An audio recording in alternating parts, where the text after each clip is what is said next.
साथीहरू, दर्शन नमस्ते, welcome back Niru blog. सबैजनालाई स्वागत छ निरुको मिनी ब्लगमा। सबैजना सन्चै आरामै हुनुहुन्छ होला।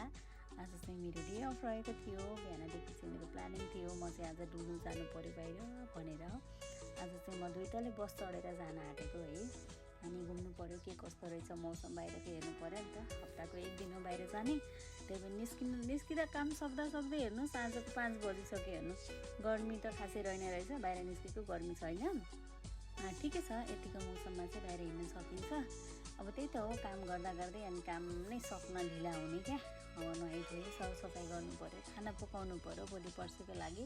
त्यसले गर्दा काम सक्दाखेरि चाहिँ 5 बजेको थियो। म चाहिँ बस चढेर जान आँटेको। अब यहाँ बस स्ट्यान्डसम्म आउनलाई 7-8 मिनट लाग्छ क्या। अनि एकछिन हिँडेर लखर एक्लै डुलेर अनि हिँड्दै आएँ होइन। अनि रमाइलो लाग्छ, किनकि अब त हप्ताको एक दिन त हो बाहिरको यसो घाम पानी देख्ने। अरू टाइम त अब काम नै गर्नु पऱ्यो होइन र, 10 घन्टा ड्युटी गर्नै पऱ्यो। यस्तै छ। अब चाहिँ म यहाँबाट समुद्र चाहिँ कति नजिक देखिन्छ कि, यहाँ चाहिँ नजिकै छ, धेरै टाढा छैन, तर जान भ्याइँदैन।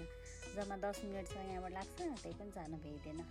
अनि म चाहिँ आज 2 तले बस चढ्ने भनेर होइन कुद्दा 20-25 मिनट कुरेँ क्या। अरू बस आउँछ, यो 1 तले बस चाहिँ आउँछ होइन, यो डबल टेकर बस चाहिँ कुर्दा हेर्नु 20-25 मिनट कुरेँ।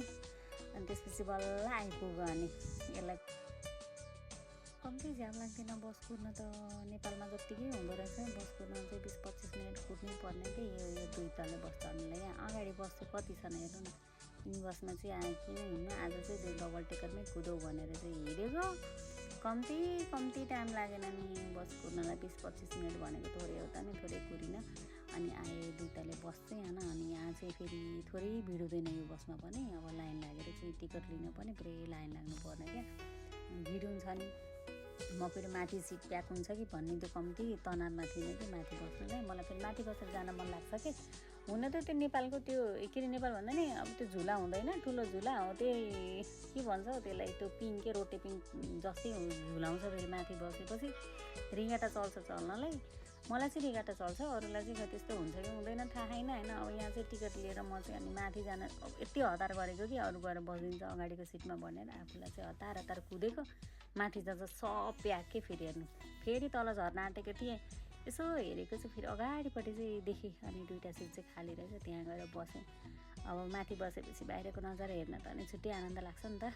अनि बाहिरको यो नजारा हेर्दै अनि त्यसपछि म चाहिँ आनन्द लाग्छ नि। कहिले कसो यसो अब हप्ताको एक दिन यसरी बाहिर निस्किन पाउँदा चाहिँ खुसी लाग्छ। बाहिरको नजारा हेर्नु अब रमाइलो छ। यतिखेर धेरै गर्मी पनि छैन, अब चिसो त अब हरायो, तर गर्मी पनि एकदम बढेको चाहिँ छैन खासै। अहिलेको नर्मलै छ, बाहिर चाहिँ घुम्नलाई त्यति गाह्रो हुँदैन। अलि पछि चाहिँ गाह्रो हुन्छ हिँड्न सकिँदैन। अब यसरी बसमा हिँड्न त एकदमै गाह्रो हुन्छ। अब कुबेसको गर्मी भनेको अब थाहै छ कति धेरै हुन्छ भन्ने कुरा चाहिँ। अब खाडीमा यस्तै त हो नि गर्मी होइन र। तर कति राम्रो लाग्यो बाहिरतिरको त्यो हेर्दै, समुद्रहरू हेर्दै समुद्रको बाटो जान्छ नि त यो बस चाहिँ। अनि पुरै समुद्र पर्छ क्या यहाँनिर चाहिँ, यति राम्रो छ क्या। अब जहाँ देख्यो त्यहीँ चाहिँ झरेर फोटो खिचौँ जत्तिको भइरहेको थियो। तर के गर्नु, टिकट चाहिँ उता बजारको काटेको छ। अब यहाँ झर्न पनि नमिल्ने, अर्कोचोटि आउनु पर्ला भन्ने मनलाई सम्झाउँदै गएँ साथीहरू होइन। अनि त्यसपछि यहाँ झर्दाखेरि चाहिँ भिडियो मैले बनाउन पाइनँ। झरेर अलि यतापट्टि आइसकेपछि भिडियो बनाएको। अनि अब किन आएको मलाई थाहा थिएन, तर हेर्दा अब कपडा मन पऱ्यो, तर कति महँगो रहेछ क्या। त्यही भएर किनिनँ, अर्कोचोटि किनिनँ भनेर अनि छोडेर आएँ फेरि। अनि के गर्नु त नि, कुनै त अब गाह्रो हुन्छ नि त किन्नलाई, मन परे पनि। अनि अब किन म हिँडेको भन्ने थाहा छैन। अब यत्तिकै बस चढेर आज डुल्नु जानु पऱ्यो भनेर निस्केको। अब मार्केटमा गएपछि त्यही त हो साथीहरू। अनि एकछिन डुलेँ, खासै के किन्नु त थिएन। अनि भोक लाग्यो, मेरो पालि चाहिँ गएर यहाँ आयो भने चाहिँ एकदम यो दही पुरी चाहिँ मलाई एकदमै मनपर्छ कि। अनि जहिले खान्छु म चाहिँ यहाँ आएको बेलामा। अनि त्यसपछि यहाँ आएर एमआरसीमा आएर चाहिँ दही पुरी खाएँ। त्यसपछि मोमोसलमा गएँ, मोमोसलमा गएर एउटा कफी पिएँ।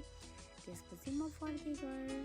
थ्याङ्क यू सबैजनाले हेरेर लाइक कमेन्ट गर्नु होला, कसले हेर्नुभयो मेरो भिडियो।